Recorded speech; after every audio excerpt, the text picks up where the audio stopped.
Hello বন্ধুরা, কেমন আছো তোমরা সবাই? তো আবার একটা ছোট্ট একটা ভিডিও নিয়ে চলে এসেছি। এই ব্লগে আছে আমরা কিভাবে আমার শাশুড়ি মাকে হাওড়া অর্থোপেডিকে ভর্তি করলাম।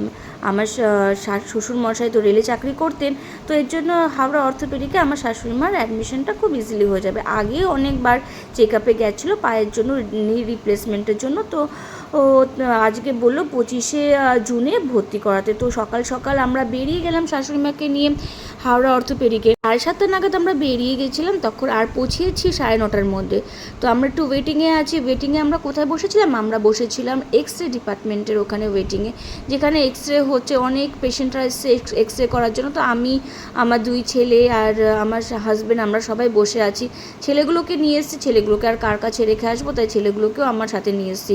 পাশে মামা শ্বশুর বাড়ি আছে, তো সেখানে আমি আমার ছেলেদেরকে একটু পরে রেখে আসবো। এই হলো আমার মামাতো দেওর, সেও এসেছিলো দেখা করতে। পরে আমার ছেলেগুলোকে নিয়ে আমার মামাতো দেওর চলে গেছে। তো এখানে আমরা অনেকক্ষণ প্রায় বসে আছি, কেন কি ডক্টর এখনও অবধি এসে পৌঁছায়নি। যে ডক্টর লিখে দিয়েবে কি আজকেই অ্যাডমিট হবে, সে এখন অবধি পৌঁছায়নি।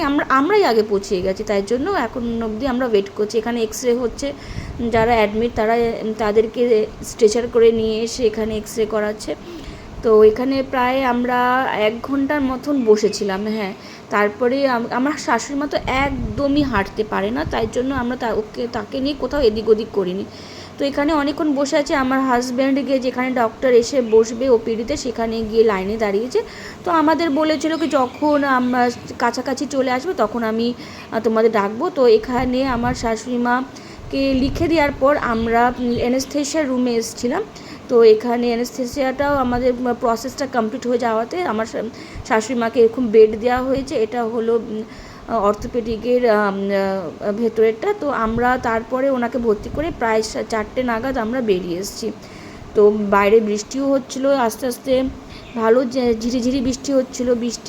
তো অনেকক্ষণ আমরা ওখানে স্টে করার পর আমরা বেরিয়ে আসার পর আমাদের একটু খিদু পেয়েছিলো। আমরা উঠে গেছি দিল্লি রোডে, কেন কি দিল্লি রোড থেকে ডাইরেক্ট ভদ্রেশ্বর আমরা চলে আসবো। তো দিল্লি রোডে ওঠার পরেই মনটা কীরকম বলছে কি কিছু খাই।